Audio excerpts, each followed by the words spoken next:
ng Balopevan. So check natin kung paano ito laruin and kung paano tayo makapagsimula dito. Club M-Star is a social rhythm game that combines dance, music, and styles. Pwede tayo mag-customize ng unique character dito and enjoy a variety of rhythm game modes with friends. So pwede nyo lang siyang laruin sa mga PC. So da-download nyo lang yung kanyang game dito sa Play VFun. So da-download nyo muna yung VFun and i-install nyo lang doon sa mismong VFun. So mag-create lang ng account, then install nyo lang yung Club M-Star.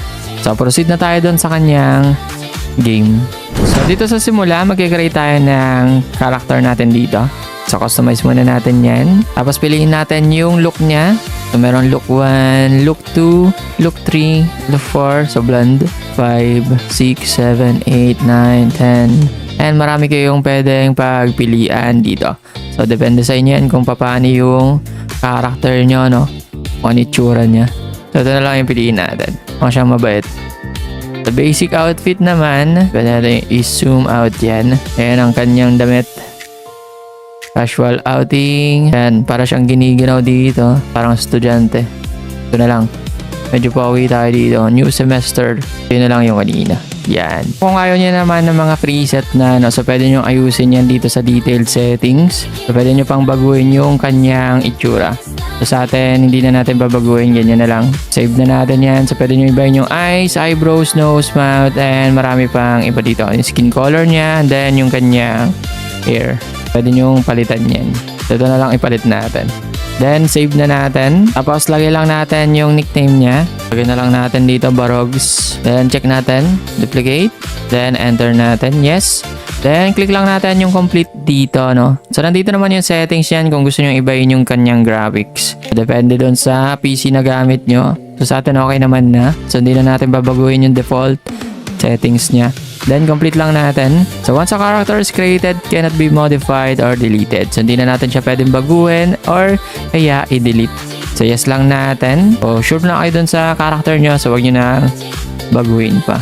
Dito, tuturuan tayo kung paano tayo makakapaglaro.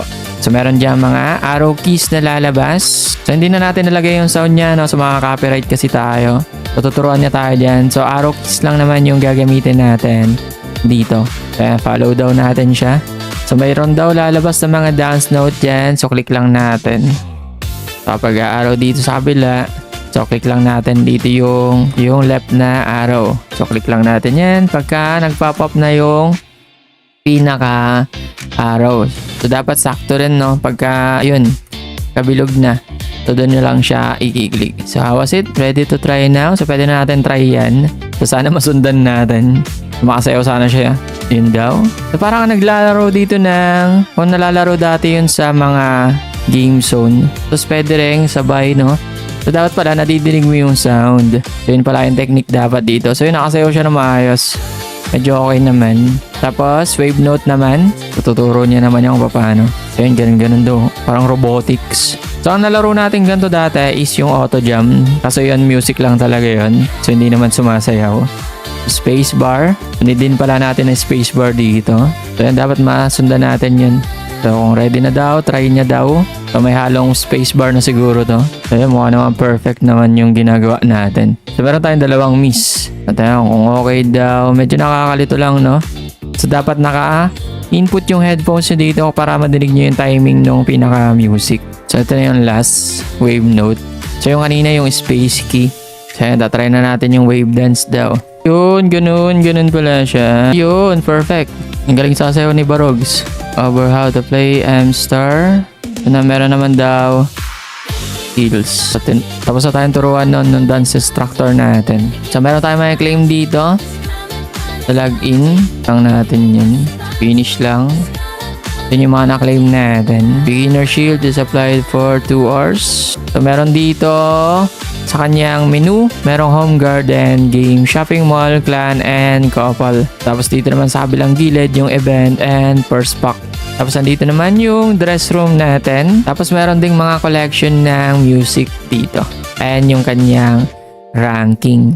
So tapos na tayo doon sa kanyang tutorial. So gagawa na lang tayo ng mga panibago pang video dito, no? So pinakita lang muna natin kung paano gumagana yung kanyang game doon sa kanyang character customization and doon sa kanyang first tutorial kung paano yung kanyang gameplay and kung paano tayo makakasayaw ng maayos. So yun, sa mga gusto mag-try dito kay Club M Star, so ilalagay ko na lang dyan sa description and sa comment section yung kanyang link para madali nyo makita and madali kayo makapag-try dito.